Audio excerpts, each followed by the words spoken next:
Hello, welcome है आपका social mentor channel पे। जैसा कि आप देख रहे हैं मैंने क्वेश्चन लिख दिया, हेडिंग पढ़ चुकी है एक्सरसाइज 3.7। तो मुझे बताने की कोई ज़रूरत नहीं है कि ये चैप्टर या फिर ये टॉपिक क्या है। अभी तक हम लोग जो भी अपने चैप्टर में कंप्लीट करते हुए आ रहे हैं, जो जो टॉपिक्स मैं पढ़ाती जा रही हूँ वो सारे सीरीज़ वाइज हो चुके हैं। लेकिन हाँ, एक्सरसाइजेस में मैं पहले कोई करवा देती हूँ या फिर पीछे आगे हो जाती है, पर उसकी आप टेंशन मत लीजिए। टॉपिक हमारे सारे ख़त्म हो चुके हैं, एक्सरसाइजेस हम कर रहे हैं। एक्सरसाइज 3.7 चल रही है। जितनी भी एक्सरसाइजेस है 7 तक वो सारी मैं कंप्लीट करवा दूंगी और फिर हम लोग अपने अगले चैप्टर पे भी बढ़ सकते हैं। तो चलिए बिना किसी देरी के, बिना किसी वेस्ट के, मतलब टाइम पास के, हम लोग एक्सरसाइज 3.7 को स्टार्ट करते हैं। तो चलिए, क्वेश्चन नंबर 1 लिखा हुआ है। ये एनसीईआरटी के क्वेश्चंस हैं। एनसीईआरटी बुक से मैं पढ़ा रही हूँ। जिस किसी को ना पता हो, जिसके पास बुक हो वो अपने बुक से भी पढ़ ले क्वेश्चंस को, उसके बाद यहाँ पे देखे। लेकिन हाँ, मैं यहाँ पे क्वेश्चन इसलिए लिख लेती हूँ क्योंकि कुछ बच्चों के पास बुक नहीं भी होती, या फिर क्वेश्चन समझने के लिए क्वेश्चन को लिखना बहुत ज़रूरी है। अगर आप क्वेश्चन समझेंगे तभी आप सॉल्यूशन निकाल पाएंगे। तो चलिए स्टार्ट करते हैं। क्वेश्चन नंबर 1 हमारा कह रहा है, Renu purchases 2 bags of fertilizer of weight 75 kg and 69 kg. Find the maximum value of weight can measure the weight of the fertilizer exact number of times. मतलब एक मान लीजिए एक लड़की है रेनू, ठीक है, वो गई है मार्केट, उसने परचेज किया मतलब खरीदा 2 bags of फर्टिलाइजर उसने खरीदा 2 बैग। भाई उसने बड़े बड़े 2 बैग खरीद लिए, और दोनों का वेट भी उन लोगों ने बता दिया 75 kg एंड 69 kg। अब वो कह रहे हैं find the maximum value of weight can measure the weight of the fertiliser.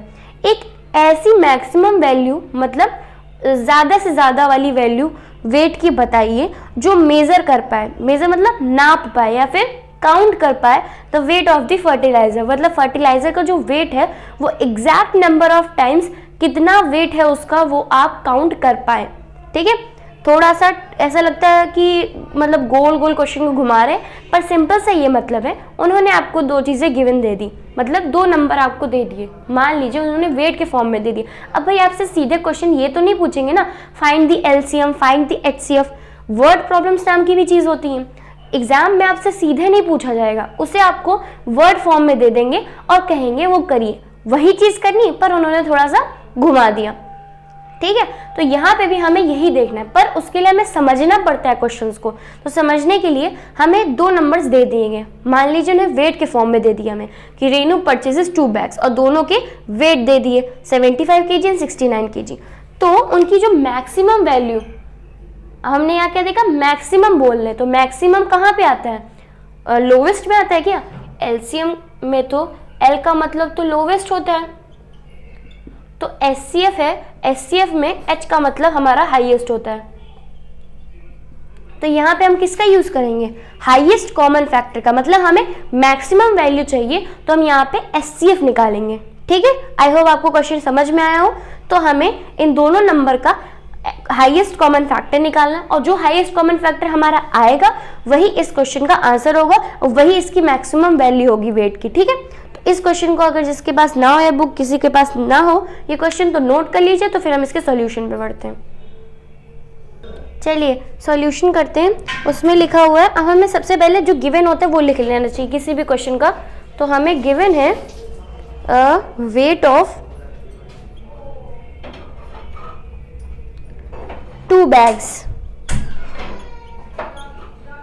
ठीक है, 2 bags का वेट हमें दिया हुआ है, क्या है, 75 kg एंड 69 kg। ठीक, दोनों के लिख लिए। अब हमें मैक्सिमम वेट बताना है। मैक्सिमम वेट हमें क्वेश्चन का बताना है, तो वो उसके किसके इक्वल होगा, अभी हमने बात कर ली, HCF, highest common factor of 2 bags। इसका मतलब है जो मैक्सिमम वेट होगा वो एचसीएफ ऑफ 2 bags के इक्वल होगा। जो एचसीएफ होगा वही उसका मैक्सिमम वेट होगा, और यही हमारा क्वेश्चन पूछ रहा है। तो चलिए एचसीएफ निकालना किसका, 75 और 69 का। आप ऐसे ही क्वेश्चन एग्जाम में भी ऐसे ही कर सकते हैं। चलिए निकाल लेते हैं एचसीएफ। पहले लिखते हैं 75, 75 देखिए, टेस्ट फॉर डिविजिबिलिटी अगर आपने पढ़ी है तो आपको ये HCF LCM निकालने में कोई आसानी मतलब ये कोई दिक्कत नहीं होने वाली है। तो चलिए 5 है, 3 से डिविजिबल है ये, मतलब 75 क्या होता है 12 होता है, और 12 हमारा 3 से डिवाइड होता है। ठीक है, आई होप आपको बताने की ज़रूरत नहीं है, आपको टेस्ट फॉर डिविजिबिलिटी आता है। तो 75 है तो इसको हमने डिवाइड किया 25, देन ये 5 से जा रहा है तो 5, एंड ये फिर से 5 से जा रहा है तो 1। ठीक है, तो 75 का हो गया। अब देखते हैं 69 का। 69 9 है, 3 से ही जाएगा 23। अब 23 प्राइम नंबर है हमारा, हमें पता है 1 बस। तो अब हम लोग आगे अपना HCF की लिखेंगे। अब सबसे पहले दोनों के लिख लेते हैं। 75 के फैक्टर क्या है हमारे 3 × 5 × 5। 69 के क्या है 3 × 23। ठीक, दोनों के लिख लिए। अब HCF कैसे निकालते हैं, इनमें से जो कॉमन आ रहा है तो कॉमन क्या आएंगे 3, तो हम लोग 3 को लिख देंगे। तो 3 इसका क्या हो गया हाईएस्ट कॉमन फैक्टर। तो सिंस करके आप ये लिख सकते हैं 3 kg is the maximum value. मैंने यहीं तक लिखा, आप लोग और भी लाइन बढ़ा सकते हैं कि maximum value of weight can measure the weight of fertilizer, जो भी क्वेश्चन में लिखा उस हिसाब से आप अपनी ये लास्ट की लाइन लिख सकते हैं। आंसर आपका 3 kg आ गया। तो इस तरीके से आप HCF निकाल सकते हैं। दोनों का हमें कॉमन देखना होता है। आप बोलेंगे आप लोग कि एक नंबर का अगर HCF देखना होता है, जैसे कि हम लोग को ये दोनों नंबर दिए हैं और इन दोनों का HCF देखना है, तो आप लोग बड़ा वाला देखते हैं हाईएस्ट, जो हम लोगों ने पढ़ा था। लेकिन अगर प्राइम फैक्टराइजेशन की मदद से आप देखेंगे, जो HCF के हम लोगों ने वीडियो है जिसमें मैंने HCF समझाया, तो क्वेश्चन में हम लोग प्राइम फैक्टराइजेशन करते हैं तो बड़ा नंबर तो देखते हैं, लेकिन अगर बड़े नंबर में ये अगर मान लीजिए 23 इधर आ रहा है, लेकिन 75 में 23 का फैक्टर नहीं है, तो इसका मतलब वो कॉमन तो नहीं है ना, तो हम लोग उसे नहीं कह सकते वो HCF है। 3 इसमें जो सेम है, इसलिए हम इसको कहेंगे 3 इज दी HCF ऑफ। अगर कॉमन फैक्टर्स आपके 1 2 3 4 ज्यादा होते तब हम उनमें से हाईएस्ट देखते हैं। अगर 3 के साथ यहाँ पर 4 या 5 के भी लिखे होते, मतलब 5 यहाँ है 5 यहाँ भी होता, तो 5 हमारा आता। ठीक है, तो HCF हमारा 3 आ गया और यही इसका आंसर है। तो इसे नोट कर लीजिए ताकि हम आगे बढ़ सकें। चलिए क्वेश्चन नंबर 2 करते हैं अपना। क्वेश्चन नंबर 2 कह रहा है 3 boys step off together from the same spot, their steps measure 63 centimetre, 70 centimetre and 77 centimetre respectively. What is the minimum distance each should cover the distance in complete steps. मतलब 3 boys हैं, मतलब 3 लड़के हैं, मान लीजिए A B C। ठीक है, तो तीनों लड़के गए सेम ही जगह पे, मतलब कोई गार्डन है, चलिए गार्डन में गए वो लोग, तो तीनों लड़के step off together from the same spot, तीनों उसी गार्डन में टहले। ठीक है, तो उनके जो स्टेप के मेजर हैं वो हैं 63, 70, 77। मतलब A के 63 हैं, B के 70 हैं और C के 77 है रिस्पेक्टिवली। ठीक है, तो what is the minimum distance each should cover the distance in complete steps. मतलब अगर इनको स्टेप्स मेजर किए तो इतने आए, तब वो पूछ रहे हैं मिनिमम डिस्टेंस, सबसे कम डिस्टेंस इन तीनों ने एक साथ कितनी कवर करी। मतलब जितनी भी A ने करी हो, जितनी भी B ने करी हो, और फिर जितनी भी C ने करी, अगर उनको जोड़ दें तो सबसे कम वैल्यू जो उनकी आएगी वो हमें बतानी है। और ये आपको पता है मिनिमम बोला है तो यहाँ पे LCM का यूज होगा, HCF का यूज नहीं होगा। तो चलिए क्वेश्चन नोट कर लीजिए, हम आगे बढ़ते हैं। चलिए सॉल्यूशन है हमारा। सबसे पहले हमें लिखना है फर्स्ट बॉय। फर्स्ट बॉय कितने का रहा है 63 सेंटीमीटर, गिवन पहले लिखते हैं। सेकंड पे गए बॉय में, वो हमारा 70 सेंटीमीटर कर रहा है, और यही अगर हम थर्ड बॉय पे जाएं तो वो हमारा 77 सेंटीमीटर कर रहा है। तो तीनों वैल्यूज हमने लिख ली। अब हमें LCM निकालना है। LCM of 63, 70, 77। तो हम लोग इसे एक साथ भी निकाल सकते हैं, ऐसा कुछ नहीं है कि इसको हम लोग नहीं निकाल सकते।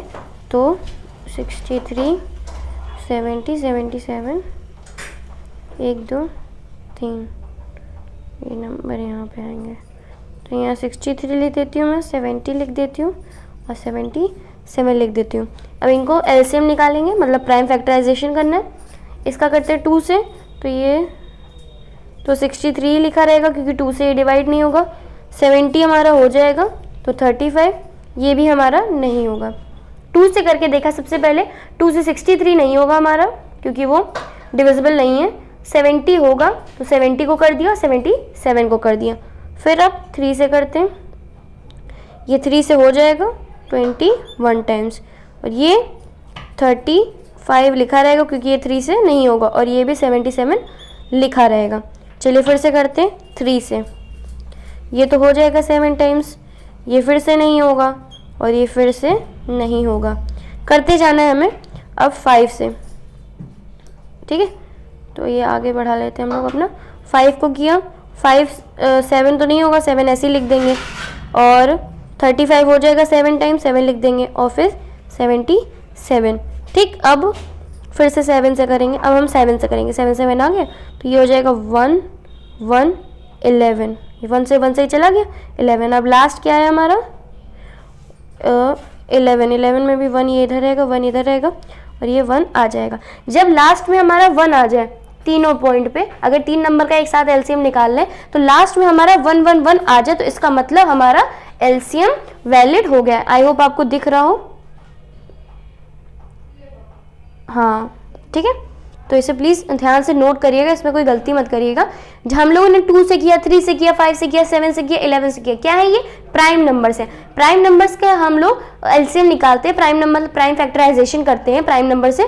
तो जब तक लास्ट में 1 1 1 मतलब पूरा ना हो जाए कंप्लीट, तब तक हमें करते रहना है। 2 से किया, 3 से किया, 5 से किया, 7 से किया, 11 में लास्ट में 1 आ गया, स्टॉप। ठीक है, अब हम लोगों के एलसीएम निकालना है। तो एलसीएम फैक्टर्स निकाला है 2 × 3 × 3 × 5 × 7 × 11। सबको मल्टीप्लाई कर दीजिए। आई होप आप ये मल्टीप्लाई कर लेंगे। मुझे आंसर पता है तो मैं लिख देती हूँ, एक मिनट 6930 आंसर। ठीक, तो 6930 हमारा आंसर हो गया। ऐसे ही सारे क्वेश्चंस भी होते हैं, तो हमारा जो आंसर है आगे, इसके आगे आप लिख सकते हैं हेंस वही क्वेश्चन रिपीट कर सकते हैं। ठीक है, इसे मुझे रिपीट करने की जरूरत नहीं है, तो इसे प्लीज नोट कर लीजिए अगले क्वेश्चन पे, फिर हम लोग बढ़ सकें। नोट कर लीजिए। चलिए क्वेश्चन नंबर 3 करते हैं। The length, breadth and height of room are 825 centimetre, 675 centimetre and 450 centimetre respectively. Find the longest tape which can measure the 3 dimensions of the room exactly. अब क्वेश्चन में ये कह रहे हैं कि आपके पास एल दिया है, ब्रेथ दिया है एंड हाइट दी है, मतलब एल बी एच दिए हुए हैं, 825, 625, 450, मतलब एक आपका रूम है, उसकी लेंथ, ब्रेथ एंड हाइट आपको दी है। अब आपको फाइंड द लॉन्गेस्ट, लॉन्गेस्ट है, इसका मतलब हमें एचसीएफ निकालना है, पता चल गया। विच can measure the 3 dimensions of the room exactly, measure the room exactly. ठीक है, तो क्वेश्चन में हमें लेंथ, ब्रेथ, हाइट है एक रूम की दी हुई है, हमें एक लॉन्गेस्ट मतलब हाईएस्ट, फिर से रिपीट कर दिया मैंने, उसकी जो डायमेंशंस उनको कवर कर पाए ऐसा लॉन्गेस्ट टेप हमें उसकी लॉन्गेस्ट वैल्यू हमें बतानी है। टेप लिख दिया, मतलब लॉन्गेस्ट वैल्यू हमें बतानी है जो बता सके उसकी जो तीनों की डायमेंशंस हमारी निकल के आई एग्जैक्टली। विच कैन मेजर, जो लॉन्गेस्ट टेप है ऐसा लॉन्गेस्ट टेप जो मेजर कर पाए, तो लॉन्गेस्ट टेप का कुछ तो होगा ना, तो उसके लिए हमें एचसीएफ निकालना है। तो चलिए एचसीएफ निकाल लेते बिना किसी देरी के। नोट कर लीजिए क्वेश्चन।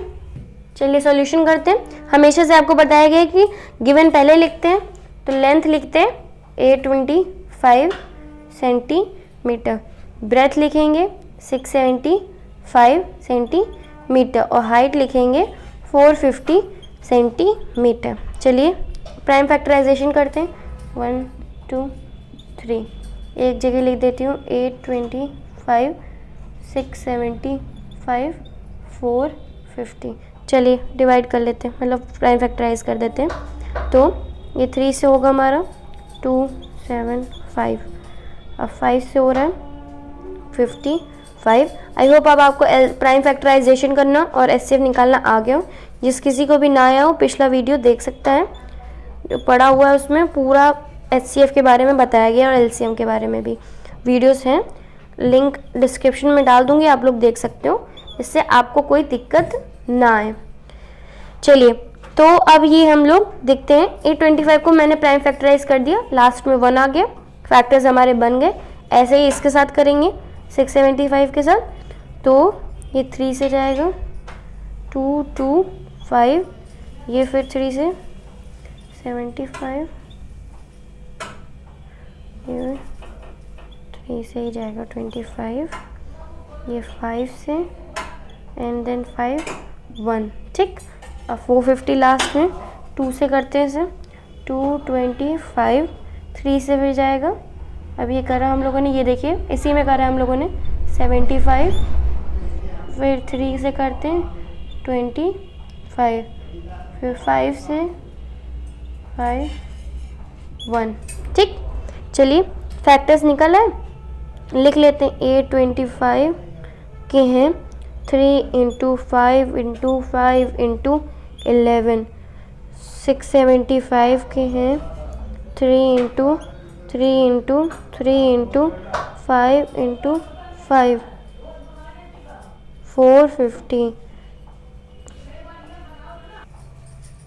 450 का भी हम लोग लिख लेते हैं। 450 के हमारे आ गए 3 × 3 × 3 × 5 × 5। अब हमें इसका HCF निकालना है। HCF हमारा क्या निकल के आएगा, ये देखिए यहाँ पे HCF कॉमन निकालना है, 3 आ रहा है, 3 लिख लेंगे, और 5 कितने टाइम्स आ रहा है, 2 टाइम्स, तो ये हमारा आ गया 75 सेंटीमीटर। तो ये हमारा आंसर हो गया। तो ये क्वेश्चन नंबर 3 था, पूरा नोट कर लीजिए। बिल्कुल आसान है, सारे क्वेश्चन ऐसे ही हैं, थ्योरी अलग अलग है पर करना यही है, कभी HCF निकालना है, कभी LCM निकालना है, ठीक है। तो नोट कर लीजिए। चलिए क्वेश्चन नंबर 4 करते हैं। Determine the smallest 3 digit number which is exactly divisible by 6, 8 and 12। मतलब अगर इसमें कहा जा रहा है कि आपका क्वेश्चन नंबर 4 है, उसमें कह रहे हैं कि आप बताइए द स्मॉलेस्ट 3 डिजिट वैल्यू, मतलब नंबर जो एग्जैक्टली मतलब जो 6, 8 और 12 को एकदम पूरी तरीके से डिवाइड करते, ऐसा 3 डिजिट स्मॉलेस्ट नंबर हमें बताना है। तो ठीक है, चलिए देखते हैं इसे कैसे करते हैं। तो इसे नोट कर लीजिएगा क्वेश्चन को। तो सॉल्यूशन है हमारा कि सबसे पहले हम लोग इनका LCM निकालते हैं। क्यों? क्योंकि स्मॉलेस्ट का है, पता है अब आपको स्मॉलेस्ट के लिए क्या करना होता है। तो हम लोग LCM ऑफ 6, 8, 12 करेंगे। स्मॉल लेस्ट हमारा नंबर, ठीक। तो चलिए कर लेते हैं। तो 6, 8, 12, ये 6 है, 8 है, 12 है, LCM निकाल लें हम लोग। 2 से जाएगा 3 टाइम्स, 4 टाइम्स, 6 टाइम्स, फिर 2 से करते हैं 3, वैसे ही का वैसा रहेगा, ये 2 टाइम्स, ये 3 टाइम्स, ठीक है। फिर 2 से करेंगे 3 हमारा वैसे ही रहेगा, 2 1 टाइम्स एंड 3 ऐसे ही रहेगा। अब 3 से कर देंगे तो ये 1 1 1, ठीक। तो ये क्या आ गया, हमारे आ गए। तो हमें LCM निकाल लेंगे। तो 2 × 2 × 2 × 3 आ गया 24। आप मल्टीप्लाई करके चेक कर लीजिएगा आंसर। तो हम लोगों ने अब हमें निकालना है smallest 3 digit number. Smallest number वो भी 3 डिजिट, ठीक। तो 3 डिजिट निकालने के लिए हमें स्मॉलेस्ट चाहिए, तो मल्टीपल ही तो होते हैं जो नंबर को पूरी तरीके से डिवाइड करते हैं। तो LCM हमारा निकल आया, लोवेस्ट कॉमन निकल आया इन तीनों का। अब अगर हम 24 का मल्टीपल निकालेंगे स्मॉलेस्ट, तो इससे हाँ वो होगा कि वो 24 को एग्जैक्ट डिवाइड करता होगा। आई होप आपको समझ में आए। तीनों नंबर का हमें एक ऐसा निकालना था minimum value, 3 digit minimum value, जो इनको मतलब क्या करें, एग्जैक्टली डिवाइड कर दें। तो हम लोग क्या करा, LCM ऑफ 6, 8, 12 निकाल लिया, मतलब कॉमन लोवेस्ट मल्टीपल निकाल लिया। लेकिन अब वो जो मल्टीपल निकला है, मतलब जो मल्टीपल निकला है, अगर हम उसके मल्टीपल बता दें 3 डिजिट के, तो हमारा आंसर हो जाएगा। अब देखते हैं 24 के मल्टीपल में हम लोग कि 24 अगर चलिए 4 करते हैं तो क्या आएगा हमारा 96 ले, ये तो 2 डिजिट है। तो अब हम क्या करेंगे, एक और नंबर करेंगे 24 × 5, तो मल्टीप्लाई करेंगे तो आएगा 120। तो ये क्या है, 3 डिजिट है आपका, तो 3 डिजिट हमारा आंसर है। तो ये 120 हमारा आंसर आएगा, ठीक है। तो ये स्मॉलेस्ट 3 डिजिट नंबर हमारी 120 आएगी। ये पूरा नोट कर लीजिए। उसके बाद हम लोग आगे, अब आगे हम लोग आगे बाद में करेंगे क्योंकि क्वेश्चन नंबर 4 तक आपके आते आते मुझे लगता है टाइम ज़्यादा हो गया, तो इसे नोट कर लीजिए। पार्ट 2 में हम लोग आगे क्वेश्चन करेंगे। थोड़ी लंबी एक्सरसाइज है, वर्ड प्रॉब्लम ज़्यादा है, तो करना ऐसे ही है पर वर्ड प्रॉब्लम ज़्यादा है, तो प्लीज़ आप लोग इसे नोट कर लीजिए और मिलते हैं नेक्स्ट वीडियो में। और प्लीज़ इसे सॉल्व करते रहिएगा, और किसी चीज़ में डाउट हो तो आप पूछ सकते हैं मुझसे। चलिए बिना किसी देरी के इसे नोट कर लीजिए और मिलते हैं अगले वीडियो में। अगर वीडियो अच्छा लगा हो तो प्लीज़ लाइक कर दीजिएगा, शेयर कर दीजिएगा, सब्सक्राइब कर दीजिएगा। Thank you for watching. मिलते हैं अगले वीडियो में। Bye bye.